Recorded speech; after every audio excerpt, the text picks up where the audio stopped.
The Simpsons episode about bullying. Bullying, the unspoken rule of the schoolyard. A cruel initiation that you either survive or let shape your trauma forever. Some go on to become CEOs, others develop, let's call them quirky coping mechanisms. You know, like developing a sudden fascination with mushrooms or starting a podcast about conspiracy theories. Truth is, there's really no middle ground. And who better to teach us about bullying than The Simpsons, right? Season 12, episode 16, Bye Nerdie, puts us in the hands of Lisa Simpson as she tries to untangle the mind of a bully. And let's just say, it wasn't exactly a walk in the park. Lisa's journey to knowledge starts with a totally unrelated event, because, well, it's The Simpsons, and when they're not making subtle jabs at modern life, they're showing us Marge racing a bus driver. I'm not racing! It's me, Marge Simpson! After somehow actually catching up to the bus, because apparently Marge has a NASCAR career we didn't know about, Bart and Lisa hop on, if only to let their mom bask in some much-needed glory. Mom, the school's right here. I won! Don't take that away from me! And this is where things take a turn, as the school bus driver remembers he's got a new task today. Okay, everybody off! Oops, almost forgot. Picking up a new kid today. Who could it be? A mystery kid? A superhero? An alien? Sherry and Terry start fantasizing about a kid riding a unicorn. Then there's Nelson, who would love nothing more than for it to be a giant octopus monster. And finally Ralph, who is being, well, Ralph. When the bus finally stops to collect this mystery kid, students are hyped up like they're about to meet the next big thing. Maybe even the next YouTube influencer. But when the door opens, it's a girl with red hair. Red hair? What's she trying to pull? Yeah, so maybe she doesn't exactly fit the cool kid mold. Sensing the vibe, the girl silently heads to the back of the bus. Now this is where Lisa, the ever-noble protector of nerds everywhere, takes it upon herself to make the newcomer feel welcome. Oh, it's tough being the new kid. Someone should go talk to her. At recess, Lisa does the noble thing and tries to extend a hand of friendship. I mean, what could possibly go wrong? Look at the new kid hogging the teeter-totter. It's like she owns the place. The only problem is, well, let's just say that the new kid isn't exactly looking to make friends. Safe to say, it wasn't what she was expected. Hi there. My name's Lisa. What's yours? Ugh. Back home, Lisa is nursing both her bruised ego and her black eye. Naturally, her parents try to comfort her in their own special ways. After Homer's, creative storytelling, Marge, the ever-wise mom, steps in with her "get the violent kid to be your friend" mantra. Lightning. Good time. Because, obviously, the person who decked you for saying hello is totally going to bond over the hobbies and swap movie recommendations. Let's get real. If someone punches you in the face for saying hello, the last thing I'd be thinking is, oh, we must share a common love for mini golf. I'm more likely to be thinking, maybe I should stick to the corner and become a professional introvert. But in true Marge fashion, she convinces Lisa to give it another go. And so, the next day at school, Lisa, against every instinct she has, is back at it, trying to make nice. Francine? I think we got off to a bad start. At first, it would seem like for a hot second, Lisa might be getting through to Francine. So, hey! You like Malibu Stacy too! Oh, yeah. But as usual, life has other plans. Yep, that's the part where Lisa discovers that this bonding was really just a bait and switch. Kind of like thinking you're about to meet your new best friend, and instead, they just try to rob you of your lunch money. That's bully logic, I guess. And just like that, Lisa gets shoved into a locker with the same finesse as a raccoon tossed into a trash bin. Now, I'm sure up to this point, Lisa probably thought Francine was just some troubled kid who didn't know how how to express herself. You know, like those kids who draw their feelings with Sharpie on the walls of the bathroom. In reality, Francine is pretty much just a full-blown bully. It is here we get our first real glimpse into the mind of a bully, or rather, the lack of logic behind it. How no amount of reasoning or kindness can get a bully to, well, not be a bully. Lisa, for all her efforts to reach out to Francine, only found herself on the receiving end of some classic bully violence. With Francine breathing down her neck, Lisa is left with no choice but to seek protection, and the only ones with enough steel to provide it to Lisa are, you guessed it, Nelson and his crew. Question is faulty. You're faulty. Nelson and his crew run a surprisingly organized operation. I mean, if you're good at hurting people, why not monetize it, you know? Unfortunately for Lisa, her problem is beyond their expertise. Sorry, we don't do girls. Ah yes, the classic bully code. Boys, totally fair game. It's here that Lisa realizes there's more to bullying than meets the eye. As she walks with Nelson, who is busy sharing his own unique perspective, Lisa observes Francine picking on other kids. And as it turns out, Francine seems to have a specific type.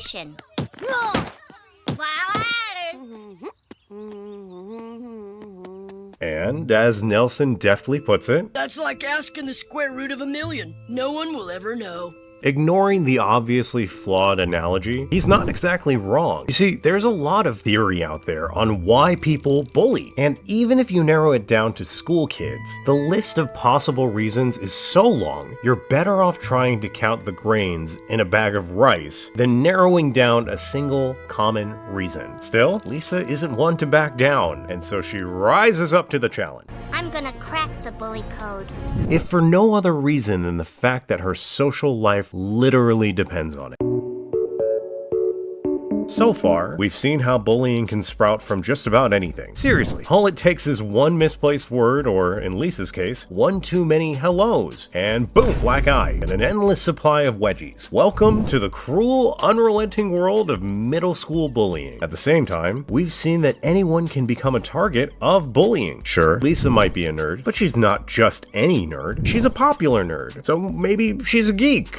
Honestly, I missed that whole nerd versus geek debate back in high school, so let's just stick to calling her Lisa and move on. In any case, Lisa doesn't seem like someone who'd get bullied. She's smart, confident, and knows how to hold her own in a debate. She's not, well, Meg, yet here we are. But then it all makes sense when you realize that 1 in 5 students faces bullying in school. Suddenly, Lisa being bullied at school doesn't seem so far-fetched. Yet, what's really striking about Lisa's ordeal, though, is how isolated it feels. You'd think Lisa Simpson, Springfield Elementary's star brainiac, getting tossed around like a bag of chips, would make the school headlines, right? Yet, from what we've witnessed, Lisa might as well go missing before anyone even notices.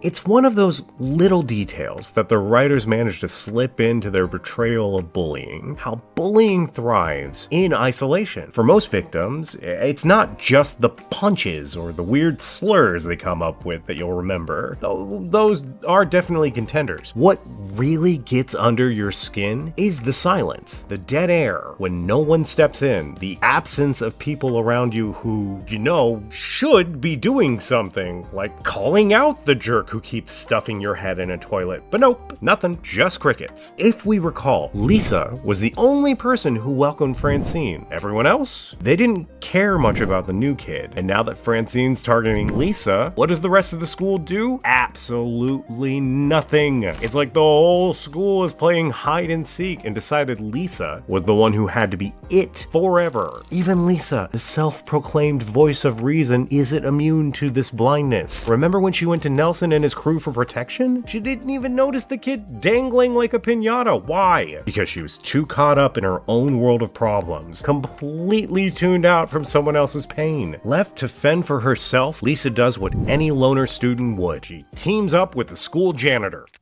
Willie, I need to see the school security tapes. Lisa dives into the school security tapes like a detective in a cheap noir film, and it doesn't take long for her to stumble across something odd about Francine.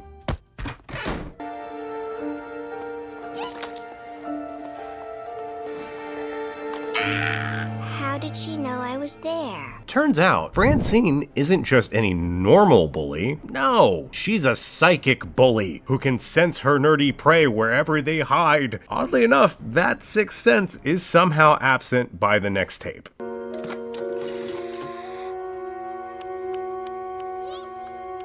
Hey, that time she looked right at me and didn't touch me. By the time Lisa takes a closer look at the clip, the answer is pretty much staring her in the face. Of course, the nose clip.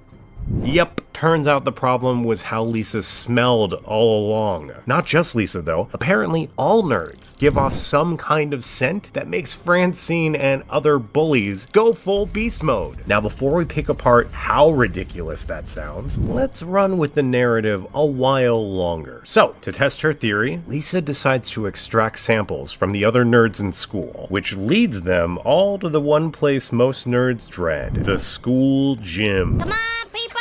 Move it! I want to see some sweat! Getting nerds on a treadmill? That's an award-worthy task in and of itself. And while I dare say that keeping them on the treadmill for at least 1 month would do wonders for them against bullying, if only to get them fit enough to run away, Lisa's plan is more on the, scientific side.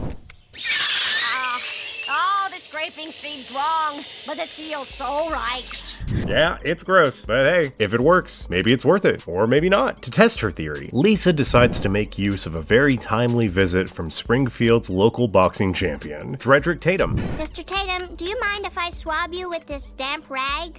No, not at all. And to the shock of everyone, the moment the nerdy drippings touch Dredrick's suit, it sets off Nelson like a bloodhound. This is outrageous. Explain yourself. Shh!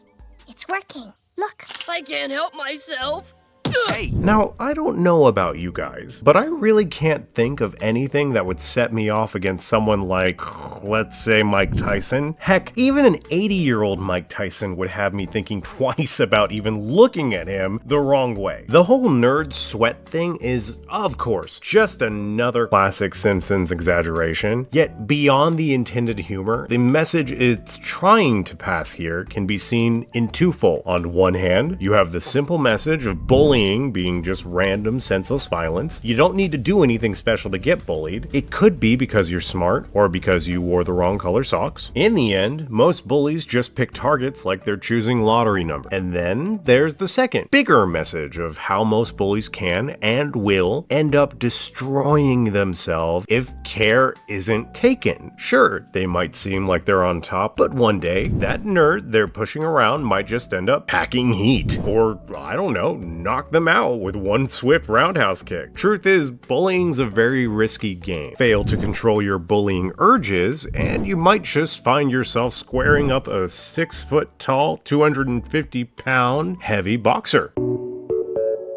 While Nelson is left facing the consequences of punching a professional boxer square in the gut, Lisa's off preparing for the next phase of her scientific breakthrough, aka the presentation. And if you know anything about science, you know this is the most important part of the whole damn process. This is where the magic happens, or in Lisa's case, where it all goes horribly wrong. This is the stage where you either become the next Einstein, or end up like that kid who tried to sell invented time travel and ended up with a government lawsuit. After a few truly questionable presentations, it's finally Lisa's turn to present. Now that I have your attention, we have some exciting new research from young Lisa Simpson. Let's bring her out and pay attention. As you'd expect, they're not exactly thrilled to have a kid climb up on stage and give them a lecture, but by the time they become aware of what her topic is, well, let's just say they all begin to straighten up. My study is entitled Airborne Pheromones and Aggression in Bullies. And who's the lucky test subject? None other than our favorite bully in residence, Francine. This is my test subject, Francine.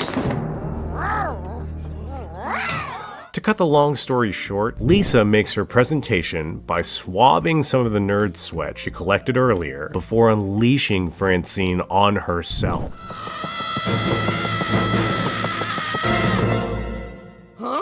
Not quite. It's called salad dressing. You know, the type you normally put on food and not on your skin. Apparently, it numbs the smelling senses of the bully, rendering them harmless. And honestly, I feel really dumb just explaining that. For her efforts, Lisa becomes the proud recipient of A gift certificate from JCPenney?